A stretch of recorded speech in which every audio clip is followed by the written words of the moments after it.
तो आज के हम इस सेशन में अब जो हम लोग करने जा रहे हैं, तो यूपीएससी प्रीलिम्स जो 2021 की जो परीक्षा हुई थी, उसमें जो इकोनॉमी के प्रश्न आपके पूछे गए थे, उसको आज हम सब लोग सॉल्व करेंगे और देखेंगे कि इकोनॉमी के प्रश्न के लैंग्वेज को हम लोग कैसे इसको डिकोड कर पाते हैं, कैसे उसको समझा पाते हैं और किस तरीके से उसके सही उत्तर तक हम पहुंचने का कोशिश करते हैं।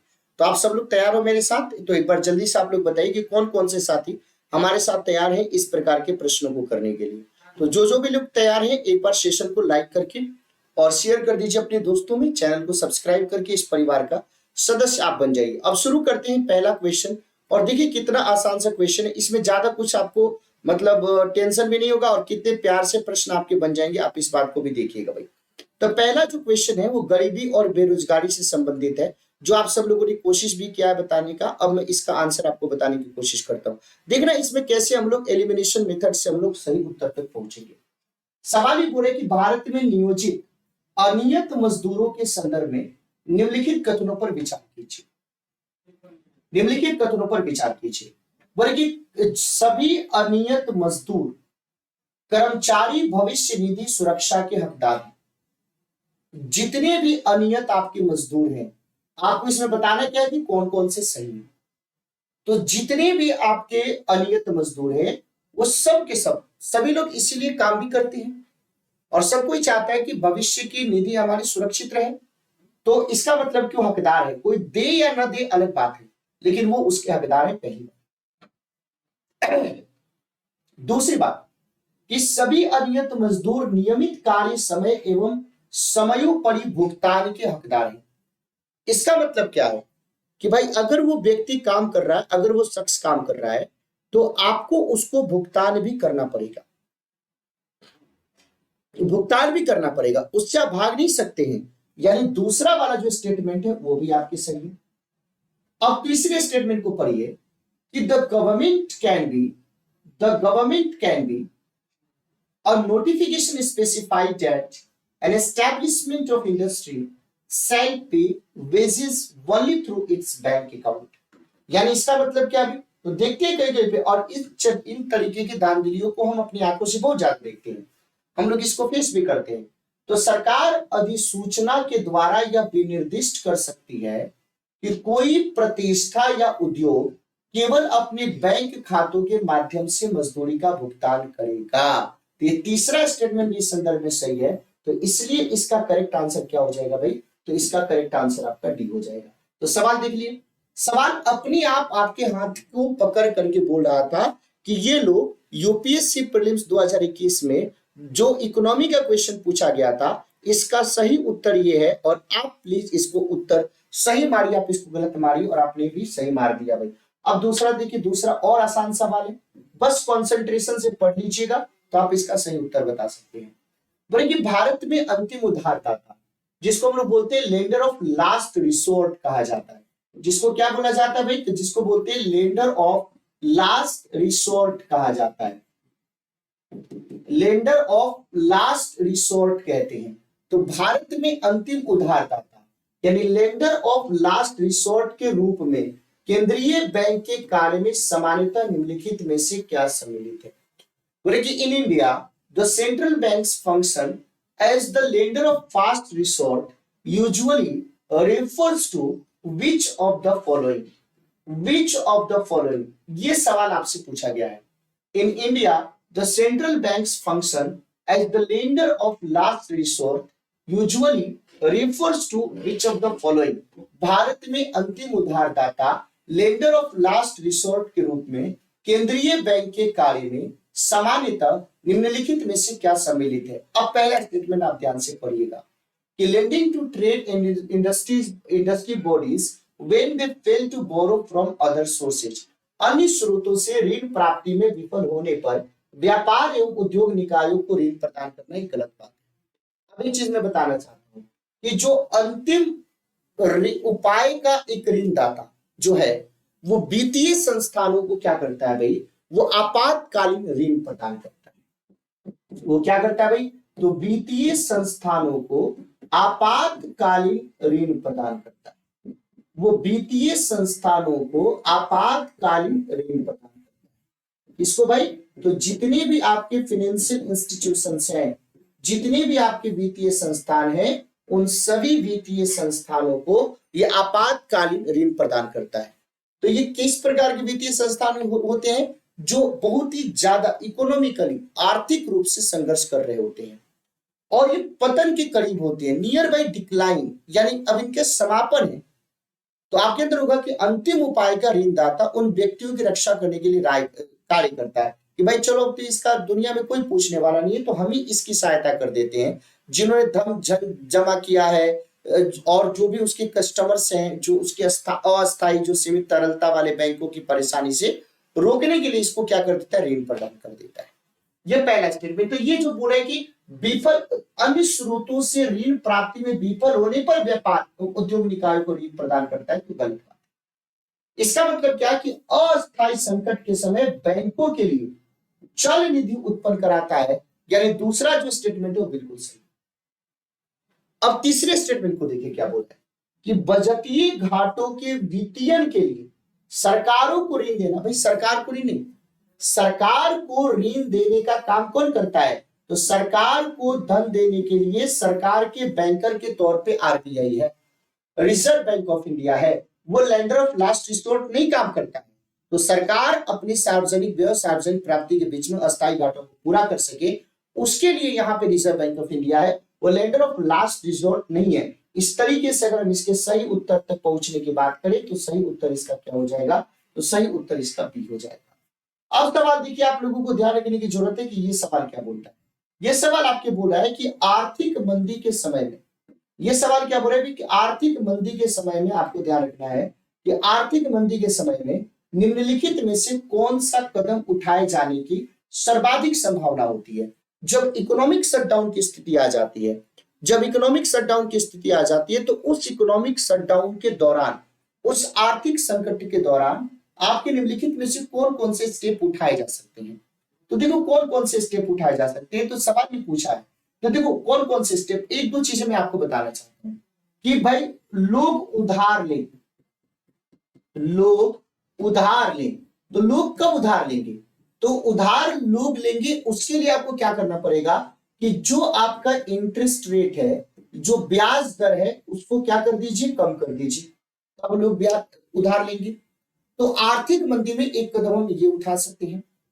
उसके बाद दूसरा, जो गवर्नमेंट प्रोजेक्ट होते हैं, जो सरकारी आपकी परियोजना होती है, उसमें आप क्या कर सकते हैं? भाई वृद्धि कर सकते हैं उसके माध्यम से। तीसरी बात कि लोगों की खर्च करने की क्षमता बढ़ाने के लिए कर दरों में, यानी लोग आपकी ज्यादा से ज्यादा खर्च कर सके। तो लोग खर्च कब करेंगे? जब आप टैक्स को क्या कर दीजिएगा? कम कर दीजिएगा। जब आप टैक्स को कम कर दीजिएगा। अब सवाल देखिए कि सर्वाधिक संभावना, यानी हो सकता है कि ये चारों विकल्प पढ़ने पे आपको लगे कि ये भी संभावना होता है, ये भी संभावना होता है, ये भी संभावना होता है, लेकिन ये बोले कि जो सबसे बेहतर, जो सर्वाधिक संभावना के तौर पे अगर हम बात करें तो सर्वाधिक संभावना क्या नजर आती है भाई? तो बोले कि cutting tax rates accompanied by increase in expenditure और पब्लिक पॉलिसी, कर की दरों में कटौती के साथ ब्याज की दरों में वृद्धि। अरे भाई, कर की दर में कटौती कर दिया और ब्याज की दर में वृद्धि कर दिया, तो इससे फायदा क्या होगा? यहां पे कर की भी दर कम कीजिए और ब्याज की भी दर कम कीजिए। ये दोनों जगह पे ऐसे काम नहीं चलेगा कि कटौती के साथ वृद्धि नहीं, यहां पे भी कटौती, यहां पे भी कटौती, तब हो गया। पहले वाला गलत हो गया। दूसरा, सार्वजनिक परियोजनाओं पर व्यय में वृद्धि कीजिए। बिल्कुल, जो गवर्नमेंट प्रोजेक्ट है उसमें ज्यादा से ज्यादा पैसा खर्च कीजिए, उसके ऊपर एक्सपेंडिचर आप कीजिए। तीसरा क्या बोला कि increase in tax rates accompanied by reduction of interest rate, कर की दरों में वृद्धि कर दीजिए और ब्याज की दरों में। तो पागल ही बना रहा है हम लोगों को, पागल बनाने की कोशिश। अरे भाई तुम कुछ भी बोलो, हमें कर की भी दर कम करनी है, ब्याज की भी दर कम करनी, तब जाकर के उस स्थिति पे सामना पड़ेगा। सार्वजनिक परियोजनाओं पर व्यय में कमी, तो कमी कर देंगे तो फिर तो लोग और परेशान होंगे, यानी ये भी गलत है। तो सबसे ज्यादा सही उत्तर के तौर पे अगर हम देख सकते हैं तो इस सवाल का सबसे सही उत्तर अगर हम बात करें तो आप लोगों के अकॉर्डिंग भी यही होगा, जो मेरे अकॉर्डिंग हो जाता है वो आंसर क्या हो जाएगा? वो बी हो जाएगा। तो समझ में आ रहा है आप सब लोगों को? तो बिल्कुल, तो सार्वजनिक जो आपकी परियोजना है उसके व्यय में वृद्धि कीजिए। आप जो ब्याज दर है, अगर ब्याज दर कम कीजिएगा तभी तो लोग ज्यादा उधार लेंगे ना। तो जब लोगों के पास पैसा होगा तो पैसा कहां से आएगा, और कोई तो देगा नहीं, लोग उधार लेंगे। तो जब उधार उनके पास आएगा, जब उधार वो लोग लेंगे तो वो अपना काम करेंगे आसानी से, कोई दिक्कत की बात नहीं है। तो गवर्नमेंट प्रोजेक्ट को बढ़ाइए, और खर्च कब बढ़ाएंगे, तो जब आप टैक्स में कमी कीजिएगा तब बढ़ाएंगे। तो इस तरीके से ये आपका बात है। अब तो इस स्टेटमेंट को पढ़िए, और मैं आपको पहले ही बता देना चाहता हूं कि सही गलत आपको काटते जाना है। मैं आपको पहले ही बता देना चाहता हूं कि सही गलत आपको काटते जाना है। सवाल इसमें क्या बोला है, सवाल इसमें बोला है कि कौन कौन से आपके सही है। सवाल देखिए, बोले कि अन्य बातें अपरिवर्तित रहने पर भी किसी वस्तु के लिए बाजार मांग बढ़ सकती है। Other things remaining unchanged, market demand for a good might increase if, ये पहला बात।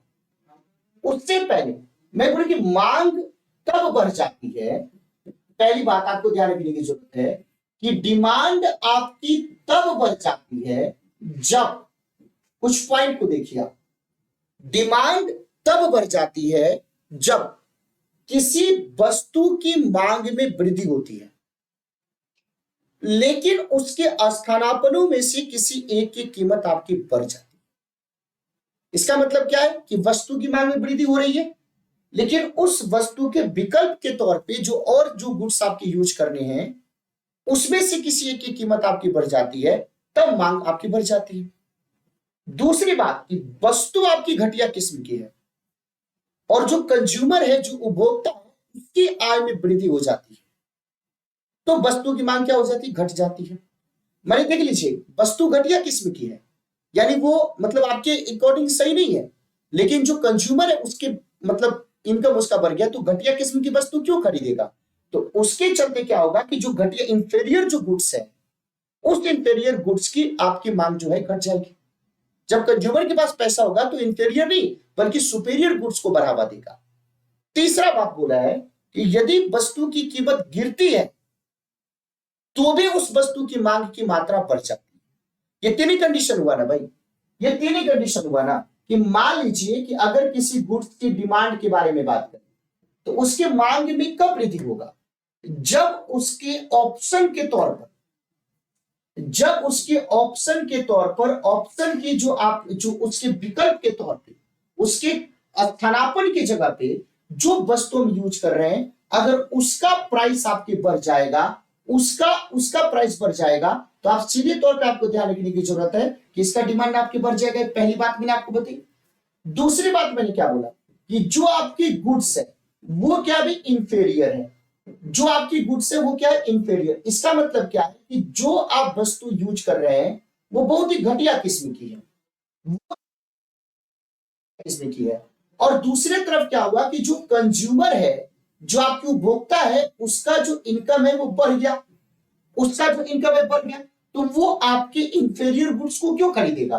तो उसके चलते क्या होगा कि जो गुड्स की जो डिमांड है, जो गुड्स की डिमांड है वो क्या हो जाएगी, घट जाएगी। दूसरी परिस्थिति, तीसरी परिस्थिति बोले कि गुड्स की जो कीमत है, अगर मान लीजिए कि जो गुड्स है, जो आपकी वस्तु है, उसकी जो प्राइस है, उसकी जो कीमत है वो घट गई, उसकी कीमत जो है आपकी घट गई, तो क्या हो जाएगा, उसकी अगर कीमत घट गई तो जो वस्तु का डिमांड है, जो वस्तु की मांग की जो मात्रा है, डिमांड है, वो क्या हो जाएगा भाई, बढ़ जाएगा। यही बात तो है ना, इसके अलावा तो कोई और बात नहीं। अब हम देखते हैं, तो बोले कि बाजार मांग बढ़ सकती कब, इसके स्थानापन्न वस्तु की कीमत में वृद्धि हो जाए तो बढ़ सकती है, इसकी पूरक वस्तु में वृद्धि हो जाए तो नहीं बढ़ सकती है। इसका मतलब कि दूसरा वाला स्टेटमेंट आपकी गलत है। तीसरा स्टेटमेंट कि वस्तु घटिया किस्म की है और उपभोक्ता की आय में वृद्धि हो जाती है, तब भी नहीं भाई।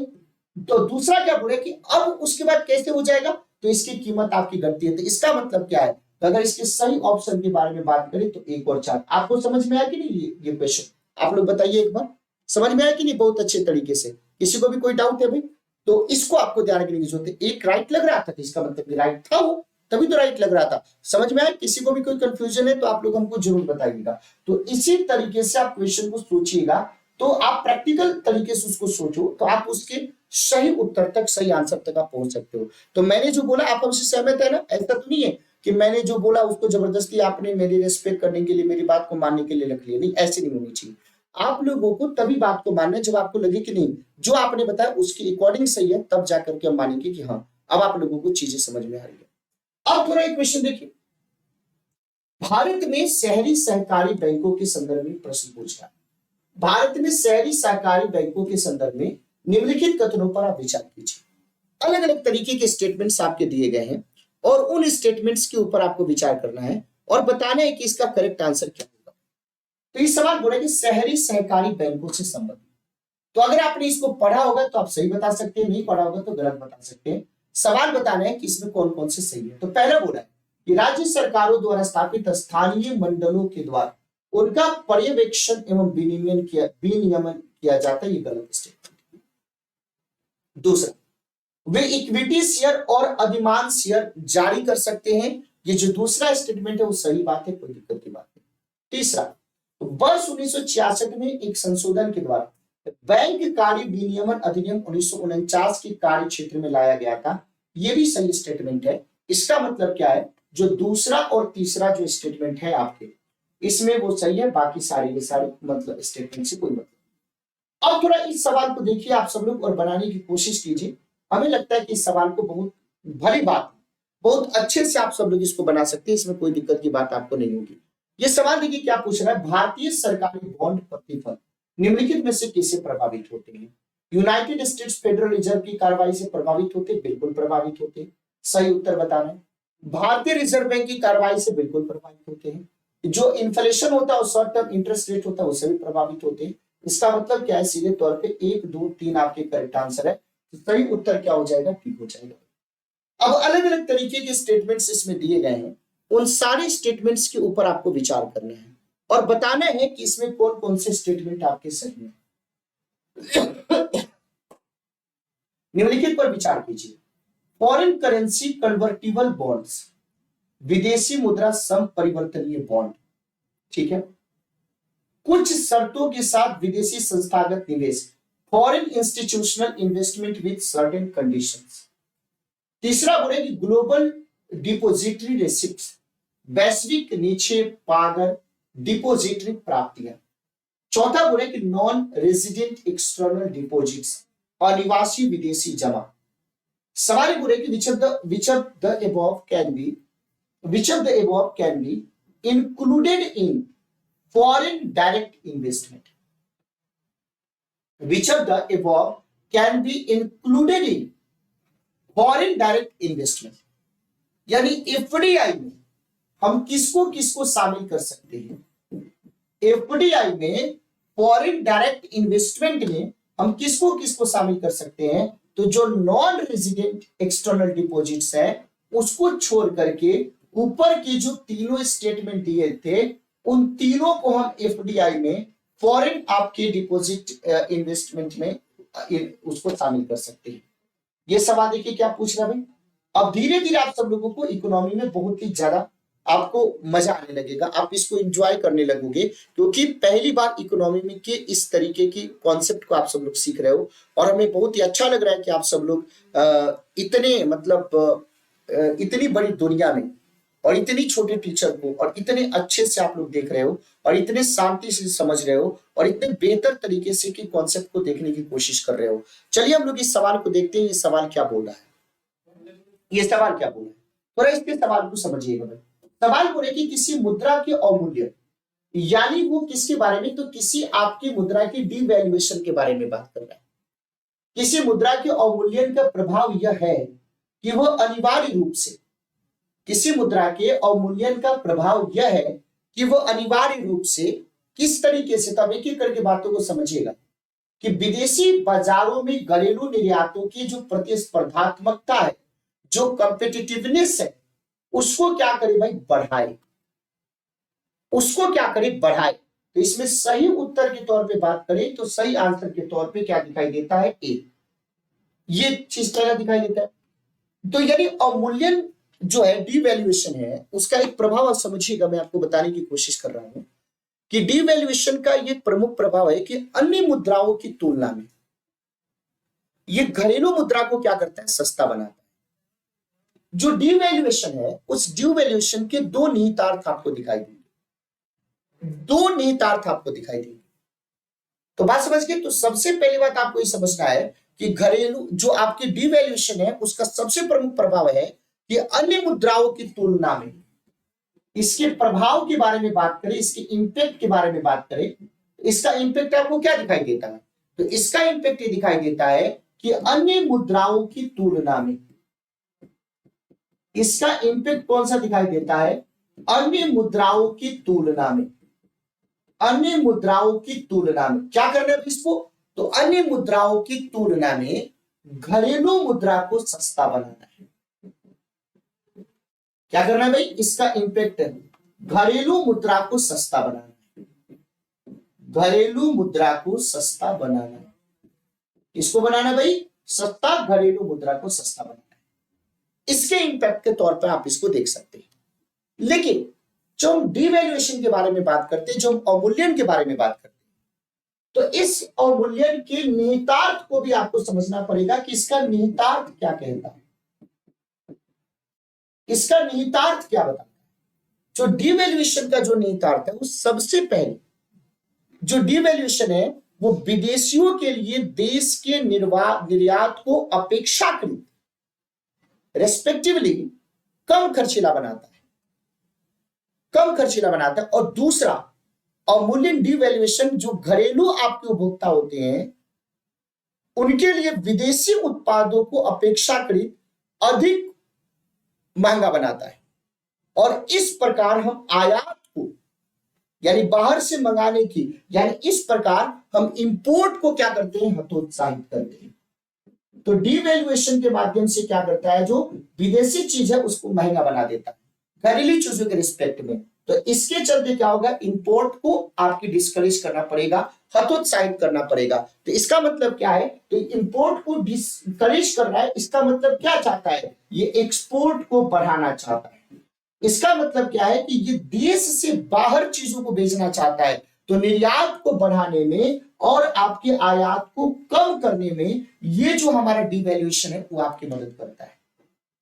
तो यही बात है ना कि विदेशी बाजारों में घरेलू निर्यातों की प्रतिस्पर्धात्मकता को बढ़ाता है, घरेलू मुद्रा के विदेशी मूल्य को बढ़ाता है, गलत बात है। व्यापार संतुलन में सुधार रहता है। संतुलन कहां?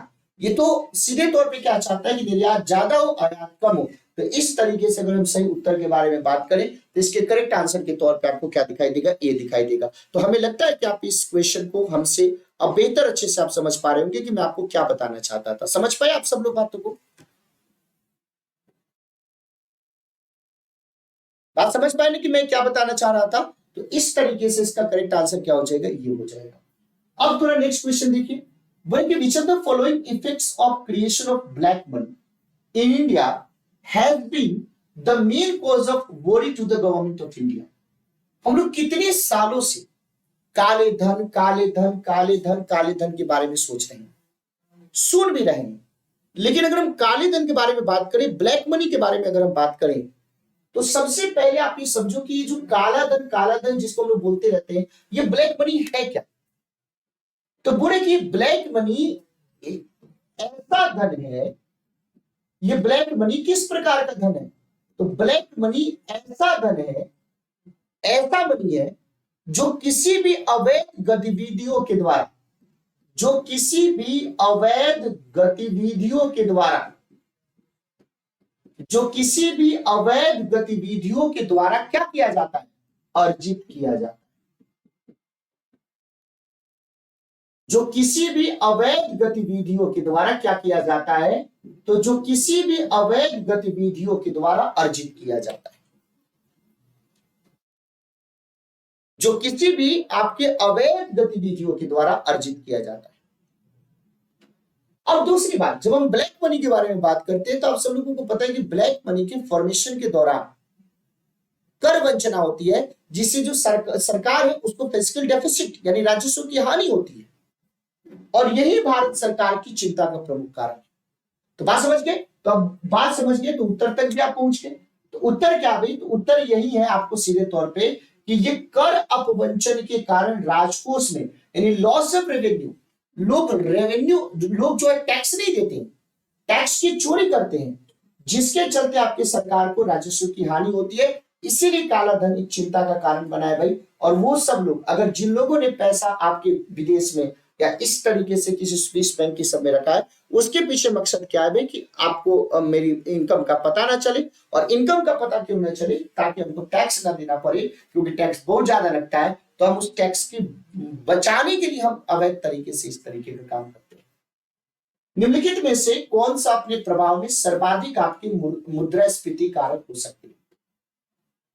Which one of the following is likely to be the most inflationary in its effects? कौन से सर्वाधिक आपके कारक हो सकते हैं? तो सबसे ज्यादा बजट घाटे के वित्तीयन के लिए नई मुद्रा का सृजन करना, यह सबसे ज्यादा इन्फ्लेमेटरी के कारण हो सकते हैं। यानी नए नोट छापने से अर्थव्यवस्था में पैसे का प्रवाह बढ़ता है और इसके चलते मुद्रास्फीति के दबाव में वृद्धि होती है, जिससे देश में वस्तुओं और सेवाओं की कीमतों में वृद्धि हो जाती है। तो इसके बारे में आपको ध्यान रखने की जरूरत है। तो बजट घाटे के नई मुद्रा का सृजन करना, यह ज्यादा आपकी हो जाएगा। निम्नलिखित में से किसी अर्थव्यवस्था में मुद्रा गुणक में जो है वृद्धि आपकी हो जाती है। किसी अर्थव्यवस्था में मुद्रा गुणक में जो है आपकी वृद्धि हो जाती है। अगर आपसे सवाल पूछा जाए तो किसके कारण मुद्रा आपकी अर्थव्यवस्था में वृद्धि हो जाती है, अगर आपसे सवाल पूछा जाए तो इसका सही आंसर सीधे तौर पे आपके क्या होगा, आप लोगों का आंसर हो जाएगा सी, लोगों की बैंकिंग आदतों में वृद्धि। आप सब लोगों ने पढ़ा भी होगा कि मुद्रा गुणक का फॉर्मूला होता है M1/R। तो इसके चलते ये हो जाता है। नेक्स्ट सवाल,